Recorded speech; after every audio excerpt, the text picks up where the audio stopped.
നമ്മൾ ഇന്നലെ ലോക്സഭയിൽ കണ്ടിരുന്നു വനിതാ സംവരണ ഭേദഗതി ബിൽ വോട്ടിനിട്ട് അതിൽ ഭരണപക്ഷം ദയനീയമായി പരാജയപ്പെടുന്നത്. ഭരണപക്ഷത്തിൽ നിന്ന് 278 പേര് ബില്ലിനെ അനുകൂലിച്ചപ്പോൾ പ്രതിപക്ഷ നിരയിലാണ് നിറഞ്ഞ 211 പേരും ബില്ലിനെ എതിരാവുകയായിരുന്നു. ഇതോടെ കേവല ഭൂരിപക്ഷം നേടാനാകാതെ ബിൽ പരാജയപ്പെടുകയും ചെയ്തു. പക്ഷേ ഇതിൻ്റെ പിന്നിൽ BJP മറ്റെന്തെങ്കിലും ഒളിപ്പിക്കുന്നുണ്ടോ എന്നുള്ളൊരു ചോദ്യം കൂടി ഇതിനോട് ഉയരുന്നുണ്ട്. കഴിഞ്ഞ 12 വർഷത്തിനിടെ ആദ്യമായാണ് മോദി സർക്കാർ അവതരിപ്പിക്കുന്ന ഒരു ബില്ല് ലോക്സഭയിൽ പരാജയപ്പെടുന്നത്. ഇതോടെ വരുന്ന ലോക്സഭാ തെരഞ്ഞെടുപ്പിൽ 543 സീറ്റുകളിലും സ്ത്രീ സംവരണം അനുവദിക്കണം എന്നുള്ള ആവശ്യം കൂടിയിട്ട് പ്രതിപക്ഷ കക്ഷികൾ മുൻനിർത്തുന്നുണ്ട്. മുൻപ് അവതരിപ്പിച്ച അല്ലെങ്കിൽ പാസ്സാക്കിയ ബിൽ നടപ്പാക്കണം എന്നാണ് പ്രതിപക്ഷം ആവശ്യപ്പെടുന്നത്. ഇന്നാകട്ടെ രാജ്യസഭയിൽ DMK ഒരു പ്രൈവറ്റ് ബില്ല് കൂടിയിട്ട് ഇത് മുൻനിർത്തി അവതരിപ്പിക്കുകയുണ്ടായി. മറ്റൊന്ന്, ഈ പ്രതിപക്ഷത്തിൻ്റെ ഈ നീക്കം വനിതാ സംവരണത്തിന് പ്രതിപക്ഷം എതിരാണ് എന്നുള്ളൊരു വ്യാഖ്യാനം കൂടിയിട്ട് BJP കേന്ദ്രങ്ങളിൽ നിന്ന് പ്രചരിപ്പിക്കുന്നുണ്ട്. ഇതിലേക്കാണ് നമ്മളാദ്യം. ജിമ്മി, ഇന്നലെ ഈ പ്രതിപക്ഷം സഭയിൽ കാണിച്ച ഒരു ഐക്യം ഉണ്ടല്ലോ. ഇപ്പോൾ ബംഗാൾ തെരഞ്ഞെടുപ്പ് വരുന്നു, തമിഴ്നാട് തെരഞ്ഞെടുപ്പ് വരുന്നു, അവർക്ക് വലിയൊരു ആത്മവിശ്വാസം പകരുന്നില്ലേ? തീർച്ചയായിട്ടും. പക്ഷേ അത് വളരെ സ്വാഭാവികമായി വരുന്നതാണ്. എന്താണ് ഈ ബില്ലിൻ്റെ പിന്നിലുള്ള ലക്ഷ്യമെന്ന് എല്ലാവർക്കും, രാഷ്ട്രീയം മനസ്സിലാകുന്ന എല്ലാവർക്കും മനസ്സിലായി കഴിഞ്ഞു. അതാണ് കാര്യം. എന്താണ് ഇത്? മണ്ഡല പുനർനിർണയത്തിന് വേണ്ടി മണ്ഡലം അവർക്ക് അനുകൂലമായി വെട്ടാൻ വേണ്ടിയിട്ടുള്ള ഒരു വലിയ പ്ലാനിൻ്റെ ഭാഗമാണ്. അതെന്തുകൊണ്ടാണ് ഇത്രയും തിരക്ക് പിടിച്ചു വന്നത്? പാർലമെൻറ്റിൻ്റെ ഒരു സമ്മേളനം അങ്ങോട്ട് കഴിഞ്ഞതേ ഉള്ളൂ. 5 സംസ്ഥാനങ്ങളിൽ തെരഞ്ഞെടുപ്പ് നടക്കുകയാണ്. അതിനിടയ്ക്ക് തിരക്ക് പിടിച്ചത് കൊണ്ടുതന്നെ കാരണം എന്താണ്? 2029 ഇങ്ങനെ പോയാൽ ഈ 543 സീറ്റിൽ 543 ഇങ്ങനെ ആയാൽ പോലും നമ്മൾ ചിലപ്പോൾ തോക്കും. 2024 400 പാർ പോയിട്ട് പൊളിഞ്ഞ് പാളീസായത് അറിയാവുന്നതുകൊണ്ട് ആ പേടിയിൽ നിന്നാണ് എത്രയും പെട്ടെന്ന് മണ്ഡല പുനർനിർണയം നടത്താൻ, മണ്ഡലങ്ങളെ അവർക്കനുസരിച്ച് വെട്ടാൻ, അതിനു വേണ്ടിയിട്ടാണ് ഇത് ചെയ്തത്. അത് എല്ലാവർക്കും മനസ്സിലായി കഴിഞ്ഞു.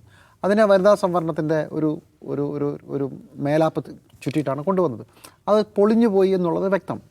അതിന് മോദിയുടെ ഒരു എന്താ പറയുക, ഒരു ഒരു ഒരു ഒരു വിദൂരമായ ഒരു സാധ്യത വെച്ചിട്ടാണ് മോദി കളിക്കുന്നത്.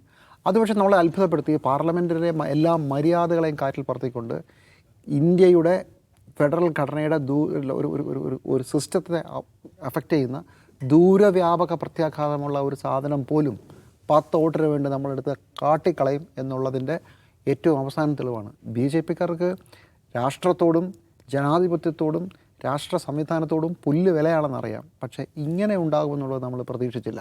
ജയിക്കാൻ വേണ്ടി എന്തും ചെയ്യുന്ന ഒരു ഒരു ഒരു ഒരു എന്താ പറയുക, വിന്നിങ് മെഷീൻ എന്ന് പറയുന്നൊരു സംവിധാനമായിട്ട് BJPയെ ഈ 10-12 വർഷങ്ങൾ അവർ മാറ്റി എന്നുള്ളതാണ് പ്രശ്നം. അങ്ങനെ ചെയ്ത് കഴിഞ്ഞിട്ട് ഇപ്പോൾ തോക്കുമെന്നറിയാമായിരുന്നു. ഏറ്റവും അവസാനം അമിത്ഷാ പറഞ്ഞ ഒരു അരമണിക്കൂർ തരൂ, 50% എല്ലാവർക്കും ഉറപ്പ് തരുന്ന, കൂടുതലായി 50% ഉറപ്പ് തരുന്നതിന് ഞാൻ പോയി ഇപ്പോൾ ശരിയാക്കിയിട്ട് വരാം എന്ന് വരെ പറഞ്ഞു നോക്കി. നടന്നില്ല. കാരണം മണ്ഡലം നിങ്ങൾക്കനുസരിച്ച് വെട്ടണം, ഈ തെരഞ്ഞെടുപ്പിന് മുമ്പ് വെട്ടണം എന്നുള്ളതാണ് കാരണമെന്ന് എല്ലാവർക്കും മനസ്സിലായി. ഇപ്പോൾ ഇത് പരാജയപ്പെട്ട സ്ഥിതിക്ക് ഇനിയും വെട്ടും. പക്ഷേ 2029 തെരഞ്ഞെടുപ്പിന് ശേഷമേ ഈ മണ്ഡല പുനർനിർണയ പ്രോസസ്സ് കഴിയുള്ളൂ. കാരണം സെൻസസ് അപ്പോഴേ കഴിയുകയുള്ളൂ. അപ്പോൾ അതാണ് കാര്യമെന്ന് മനസ്സിലായി. ഇനിയിപ്പോൾ പറയാനുള്ള കാര്യം, എന്തായാലും തോറ്റു, ഇനി വീണത് വിദ്യയാക്കുക എന്നുള്ളത് മാത്രമാണ്. സ്ത്രീ സംവരണം, സ്ത്രീകളെ ഇവർക്ക് ഇഷ്ടമല്ല എന്ന് പറഞ്ഞുകൊണ്ട് അതും ആര് വിശ്വസിക്കാനാണ്? 2023 ഞാനിപ്പോഴും ഓർക്കുന്നുണ്ട്, 2023 ഈ ഡിബേറ്റ് നടക്കുമ്പോൾ ശരി ഇത് സ്ത്രീ സംവരണം കൊണ്ടുവരാൻ ഉദ്ദേശിക്കുന്നു, അങ്ങനെയാണെങ്കിൽ നമുക്ക് അടുത്ത തെരഞ്ഞെടുപ്പിൽ, ഇനി വരാൻ പോകുന്നില്ല 2029 തെരഞ്ഞെടുപ്പിലെങ്കിലും നമുക്ക് നടപ്പിലാക്കണ്ടേ, അങ്ങനെ ആക്കിക്കൂടെ? അത് പറ്റില്ല. അത് അടുത്ത സെൻസസ് വന്നിട്ട് ആ സെൻസസ് അനുസരിച്ച് മണ്ഡല പുനർനിർണയം വന്നിട്ട് അപ്പോൾ ആലോചിക്കാം എന്ന മട്ടിലാണ് സംസാരിച്ചത്. നമ്മളെല്ലാവരും ഒന്ന് കണ്ടതാണ്. അന്നത്തെ പാർലമെൻറ്റിലെ ഈ നടപടിക്രമങ്ങൾ മുഴുവൻ കണ്ടവരല്ലേ, ഇന്ത്യയിലെ ജനത മുഴുവൻ അന്നത് പാസ്സാക്കിയതല്ലേ. അപ്പോൾ അന്നൊരു പ്രശ്നവും ഇല്ലായിരുന്നു. അന്ന് 2034 മതി എന്ന് വിചാരിച്ച ആളുകളാണ്. അന്ന് എനിക്കിപ്പോഴും ഓർമ്മയുണ്ട്, BJPയിലെ ചില ആൾ വാദിച്ചത് അത് വെറുതെയാണ് പറയുന്നത്. 2029 തന്നെ ഈ രീതിയിൽ സ്ത്രീ സംവരണം നടക്കും എന്ന് പറഞ്ഞു. ഇപ്പോൾ ആളുകളൊക്കെ എവിടെ പോയി? ഇപ്പോൾ പറയുകയാണ് ഇത് പരാജയപ്പെട്ടത് കൊണ്ട് ഇനിയിപ്പോൾ സ്ത്രീ സംവരണം നടക്കില്ല എന്നുള്ളത്. സത്യത്തിൽ പാർലമെൻറ്റിൽ പരാജയപ്പെട്ടത്, നമ്മൾ ഉപയോഗിക്കേണ്ടത് സ്ത്രീ സംവരണ ബിൽ പരാജയപ്പെട്ടു എന്നല്ല, അല്ലെങ്കിൽ സ്ത്രീ സംവരണ ഭേദഗതി ബിൽ പരാജയപ്പെട്ടു എന്നുള്ളതല്ല. മണ്ഡല പുനർനിർണയം അടിയന്തരമായി നടത്താനുള്ള BJPയുടെ നീക്കം 8 നിലയിൽ പൊളിഞ്ഞു എന്നാണ് പറയുന്നത്. സ്ത്രീ സംവരണം എന്ന വാക്ക് പോലും നമ്മൾ കൊണ്ടുവരുന്നത് രാഷ്ട്രീയമായി തെറ്റാണ്. കാരണം ഉദ്ദേശം മറ്റതായിരുന്നു, അത് പൊളിഞ്ഞു. എനിക്ക് മനസ്സിലാകുന്നില്ല. ഇപ്പോൾ ഇന്ന് മോദി രാഷ്ട്രത്തെ അഭിസംബോധന ചെയ്യാൻ പോയി, ഇയാൾ എന്ത് തേങ്ങയാണ് പറയാൻ പോകുന്നത്? ഇതിൽ നമുക്ക് മനസ്സിലാവാത്തതായി ഒന്നും ബാക്കിയില്ല. എന്നിട്ട് നാക്കെടുത്താൽ നുണയേ പറയുള്ളൂ. പക്ഷേ അതിന് വലിയൊരു പരിധി. നാടകം അത് ചെയ്യും, നാടകത്തിന് വലിയൊരു പരിധി. അപ്പോൾ ഇത് ഏത് അവസ്ഥയിലേക്കാണ് രാഷ്ട്രത്തെ കൊണ്ടുപോകുന്നത് എന്നുള്ളതാണ് ഞാൻ പേടിക്കുന്ന ഒരു കാര്യം. ജനാധിപത്യത്തിൻ്റെ 4 അതിരുകളിൽ വെച്ചുകൊണ്ട്, ജനാധിപത്യത്തിൻ്റെ ഗെയിം വെച്ച് ഭരണഘടനയുടെ ഗെയിം വെച്ച് കളിക്കാൻ നോക്കുകയാണ് മോദി. അത് പരാജയപ്പെട്ട ഒരു സാഹചര്യത്തിൽ Modi and RSS can turn dangerous. ഇനി ഇതൊന്നുമില്ലാത്ത മറ്റ് പരിപാടി കാണിച്ചു തരാം എന്ന് പറഞ്ഞ് പോയാൽ പോലും അത്ഭുതപ്പെടാനില്ല. അവിടെയാണ് ഭയപ്പെടേണ്ടത്. യെസ്, ദാവ് സാഹിബ്, ഇതിൽ ഇത്തരം ഒരു ബില്ല് കൊണ്ടുവരുന്ന ഈ സമയത്ത് പ്രതിപക്ഷം എതിർക്കൊന്നും പരാജയപ്പെടുമെന്നും മനസ്സിലാക്കാൻ കഴിയാത്ത ആൾക്കാരല്ല BJP. രണ്ട്, ഇത് ഇത്തരത്തിൽ പരാജയപ്പെട്ട് കഴിഞ്ഞാൽ മുൻപ് പാസ്സാക്കിയ സംവരണ ബിൽ നടപ്പിലാക്കാനുള്ള ആവശ്യം കൂടി പ്രതിപക്ഷത്തിൽ നിന്ന് ഉയരും. ഈ രണ്ട് നീക്കങ്ങളും അറിയാനായിട്ടും ഇങ്ങനെ ഒരു ഇതിലേക്ക് പോയത് എന്തുകൊണ്ടായിരിക്കും BJP? അല്ല, BJPയുടെ ലക്ഷ്യം എനിക്ക് തോന്നുന്നു ഒരുപക്ഷെ ടു ടെസ്റ്റ് ദ വോട്ടേഴ്സ് എന്ന് പറയുമല്ലോ, ഒന്ന് നോക്കാം, ഒന്ന് ട്രൈ ചെയ്ത് നോക്കാം എന്നുള്ളതായിരിക്കാം ഒരു പക്ഷേ. ഇത് തന്നെ വളരെ തന്ത്രപരമായിട്ടാണല്ലോ ശരിക്ക് വനിതാ സംവരണ ബിൽ എന്ന പുറം പേരിൽ അവതരിപ്പിച്ചത് വനിതാ സംവരണ ബില്ലല്ല.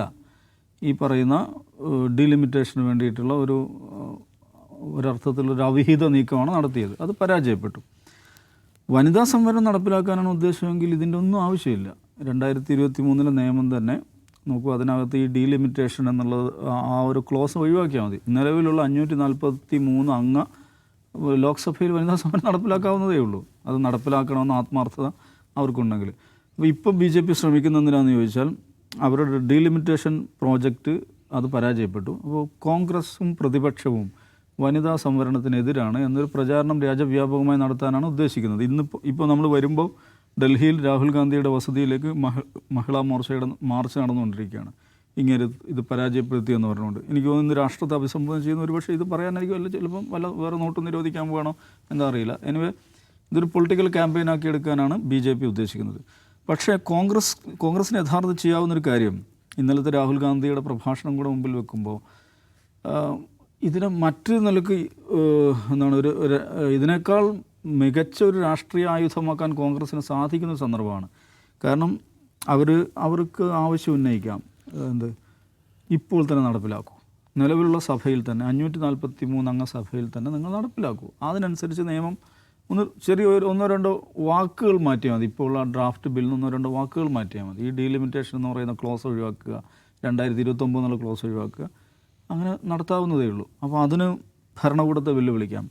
രണ്ടാമത്തെ ഏറ്റവും പ്രധാനപ്പെട്ട കാര്യം, ഞങ്ങൾ വനിതാ സംവരണ ബില്ലിനെ സമ്പൂർണ്ണമായി ഞങ്ങൾ അനുകൂലിക്കുന്നു. പക്ഷേ നിങ്ങൾ ഇതിനകത്ത് സബ് കോട്ട കൊണ്ടുവരാൻ, ഉപസംവരണം കൊണ്ടുവരാൻ നിങ്ങൾ സന്നദ്ധരാണോ എന്ന ചോദ്യം അങ്ങോട്ടിട്ട് കൊടുക്കാം.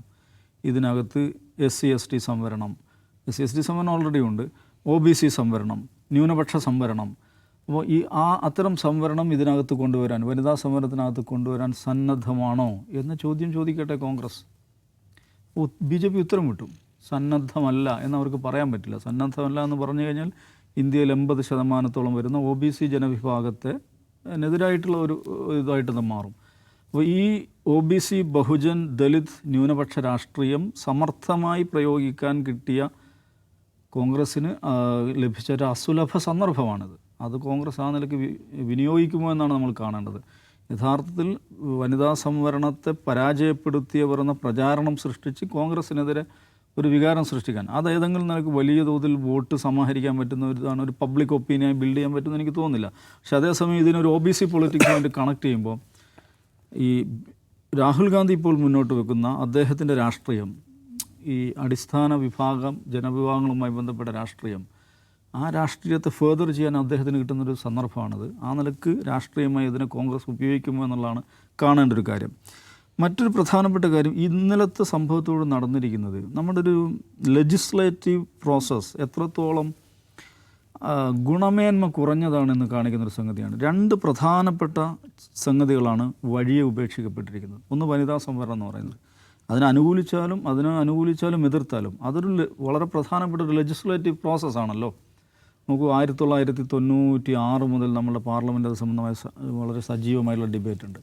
അത്രയും സീരിയസ് ആയിട്ടുള്ള ഒരു ലെജിസ്ലേറ്റീവ് പ്രോസസ്സ് പാതി വഴിയിൽ ഉപേക്ഷിക്കപ്പെട്ടിരിക്കുകയാണ്. അതേക്കാൾ സുപ്രധാനമായൊരു ലെജിസ്ലേറ്റീവ് പ്രോസസ്സാണ് ഡീലിമിറ്റേഷൻ എന്ന് പറയുന്നത്. ഡീലിമിറ്റേഷൻ ഇപ്പോൾ പ്രപ്പോസ് ചെയ്യുന്ന രീതിയിലുള്ള ഡീലിമിറ്റേഷൻ ആണെങ്കിൽ, അല്ലെങ്കിൽ അന്തരീക്ഷത്തിലുള്ള സ്വഭാവത്തിലുള്ള ഡീലിമിറ്റേഷൻ ആണെങ്കിൽ സൗത്ത് ഇന്ത്യയെ ബാധിക്കും എന്നുള്ളതിൽ അതിനെതിരെ വിമർശനം. പക്ഷേ അടിസ്ഥാനപരമായി ഡീലിമിറ്റേഷൻ എന്ന് പറയുന്നത് ഭരണഘടനാപരമായിട്ടൊരു ഉത്തരവാദിത്തമാണ്. ആർട്ടിക്കിൾ 81 വളരെ കൃത്യമായി അത് പറയുന്നുണ്ട്. ഓരോ സെൻസസിന് ശേഷവും ജനസംഖ്യാനുപാതത്തെ മുൻനിർത്തിയിട്ട് എന്ത് ചെയ്യണം, ഡീലിമിറ്റേഷൻ നടത്തണം എന്നുള്ളത്. അപ്പോൾ അതിനകത്ത് ഇപ്പോൾ പ്രപ്പോസ് ചെയ്യുന്ന ഡീലിമിറ്റേഷനിൽ സൗത്ത് ഇന്ത്യൻ സ്റ്റേറ്റ് ചില പരാതികൾ ഉന്നയിക്കുന്നു, ചില പ്രശ്നങ്ങൾ ഉന്നയിക്കുന്നു. ആ പ്രശ്നങ്ങൾ കൂടി കണ്ട് ഈ ഭരണഘടനാപരമായ ഉത്തരവാദിത്വം നിർവഹിക്കാനുള്ള ബാധ്യത പാർലമെൻറ്റിനില്ലേ? ഇതിനെന്തെങ്കിലും ഒരു പരിഹാരം കാണണ്ടേ? ഇപ്പോൾ എന്താ സംഭവിച്ചിരിക്കുന്നത്? ടേബിൾ ചെയ്തിരിക്കുന്ന ഡീലിമിറ്റേഷൻ ബില്ല് അതും വഴിയെ കളഞ്ഞിരിക്കുകയാണ്. എന്തെങ്കിലും ഒരു തീരുമാനം എടുക്കണ്ടേ? ഒന്നുകിൽ ഡീലിമിറ്റേഷൻ നടത്തണം, അല്ലെങ്കിൽ ഡീലിമിറ്റേഷൻ നമുക്ക് മറ്റൊരു വഴിയിൽ നടത്താം, വേറൊരു സ്വഭാവത്തിൽ നടത്താം. സദേൺ സ്റ്റേറ്റിന് ഇപ്പം രേവന്ത് റെഡ്ഡി വെച്ചുള്ളൊരു പ്രപ്പോസലുണ്ട്. നിങ്ങൾ ജനസംഖ്യ മാത്രമാണ് റെഫറൻസ് ആക്കി വെക്കുന്നത്. നമുക്ക് ജനസംഖ്യ മാത്രമല്ല, അവരുടെ സാമ്പത്തികമായ ഇതിനകത്ത് കേന്ദ്രത്തിലേക്ക് അവർ കൊടുക്കുന്ന പണമുണ്ടല്ലോ, GST തുകയുണ്ടല്ലോ, അതും കൂടെ എന്ത് ചെയ്യാം, ഇതിലൊരു മാർക്കായിട്ട് എടുക്കാം. ഇത് രണ്ടിനെയും ക്ലബ് ചെയ്തിട്ടുള്ളൊരു ഇക്വേഷൻ നമുക്ക് ഉണ്ടാക്കാമെന്നൊരു പ്രപ്പോസൽ രേവന്ത് റെഡ്ഡി മുമ്പോട്ട് വെക്കുന്നുണ്ട്. ഇങ്ങനെ പല സ്വഭാവത്തിൽ ഇതിന് പരിഹരിക്കാം. അടിസ്ഥാനപരമായ മറ്റൊരു പ്രശ്നമുണ്ട്. ഞാൻ ഇതിൻ്റെ ആദ്യ ദിവസത്തെ ചർച്ചയിൽ പറഞ്ഞതാണ്. നമ്മുടെ കേരളത്തിൽ 13 ലക്ഷം മനുഷ്യരെയാണ് ഒരു MP റെപ്രസെൻ്റ് ചെയ്യുന്നതെങ്കിൽ ഉത്തരേന്ത്യയിൽ അത് 17 ലക്ഷവും 18 ലക്ഷവും ഒക്കെയാണ്. അത് അനീതിയാണ്, അത് പ്രൊപ്പോർഷനേറ്റ് അല്ല. അപ്പോൾ പ്രൊപ്പോർഷനേറ്റ് റെപ്രസെൻറ്റേഷൻ എന്നുള്ളതാണ് ഭരണഘടനയുടെ 81ാം ഖണ്ഡിക മുന്നോട്ട് വെക്കുന്ന ഈ ലോക്സഭയിലെയും അസംബ്ലിയിലെയും സീറ്റുമായി ബന്ധപ്പെട്ട അടിസ്ഥാന തത്വം എന്ന് പറയുന്നത്. ആ തത്വം ലംഘിക്കപ്പെട്ടിരിക്കുകയാണ്. ആ തത്വം ഇപ്പം നടപ്പിലാവുന്നില്ല. അതും ഫിക്സ് ചെയ്യേണ്ടതുണ്ടല്ലോ.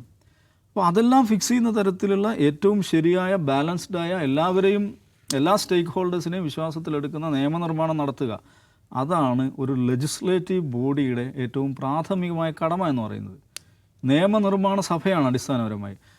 ആ പ്രാഥമികമായ ഉത്തരവാദിത്വം രാജ്യത്തെ ഒരു ഘട്ടത്തിൽ നിന്ന് അടുത്ത ഘട്ടത്തിലേക്ക് മുന്നോട്ട് നയിക്കാൻ ആവശ്യമുള്ള നിയമനിർമ്മാണം നടത്തുക എന്ന് പറയുന്ന സുപ്രധാനമായ ഉത്തരവാദിത്വം ഈ സഭ പാതി വഴിയിൽ ഉപേക്ഷിച്ചിരിക്കുകയാണ്. അത് ഡീലിമിറ്റേഷൻ്റെ കാര്യത്തിലാണെങ്കിലും വനിതാ സംവരണത്തിൻ്റെ കാര്യത്തിലാണ്. എന്താണ് വേ അഹെഡ്, നാളെ എന്താണ് ചെയ്യാൻ പോകുന്നത്? ഈ രണ്ട് സുപ്രധാനമായ നിയമനിർമ്മാണവുമായി ബന്ധപ്പെട്ടിട്ടുള്ള ഫ്യൂച്ചർ പ്ലാൻ എന്താണ് എന്നതിനെക്കുറിച്ച് ഒരു നിശ്ചയവുമില്ല. സമ്പൂർണ്ണമായിട്ടുള്ള ശൂന്യതയാണ്. ഇന്നലത്തെ വോട്ടെടുപ്പിൽ പരാജയപ്പെടുന്നതോട് ഡീലിമിറ്റേഷൻ ബില്ലും അതും ഞങ്ങൾ എടുക്കുന്നില്ല എന്നാണ് പറഞ്ഞിരിക്കുന്നത്. കാരണം ഇത് പരാജയപ്പെട്ടതോടെ അതിന് പ്രസക്തിയില്ലാതെ. അപ്പം അങ്ങേയറ്റത്തെ ലെജിസ്ലേറ്റീവ് ഫെയിലർ എന്ന് പറയുന്നൊരു സംഗതിയാണ് സംഭവിച്ചിരിക്കുന്നത്. പാർലമെൻ്ററി കാര്യ വകുപ്പ് മന്ത്രിയും സ്പീക്കറൊക്കെ ഇതിന് മറുപടി പറയേണ്ടതാണ്. ഇങ്ങനെയല്ല ഒരു രാജ്യം മുന്നോട്ട് പോകേണ്ടത്. പക്ഷേ ഇവരെ സംബന്ധിച്ചത് ഇതിലൊന്നും ഒരു ക്വാളിറ്റി ലെജിസ്ലേഷൻ കൊണ്ടുവരിക എന്നുള്ളതല്ല, ഷ്രൂഡായിട്ടുള്ള പൊളിറ്റിക്കൽ അജണ്ട നടപ്പിലാക്കുക എന്നുള്ളത് മാത്രമായിരുന്നു ഇവരുടെ ലക്ഷ്യം എന്ന് തെളിയിക്കപ്പെടുകയാണ്. യെസ്, വനിതാ സംവരണം, മണ്ഡല പുനർനിർണ്ണയം, ഇതിലിനി BJP എന്ത് സ്റ്റെപ്പാണ് എടുക്കുക എന്നാണ് നമുക്കറിയേണ്ടത്.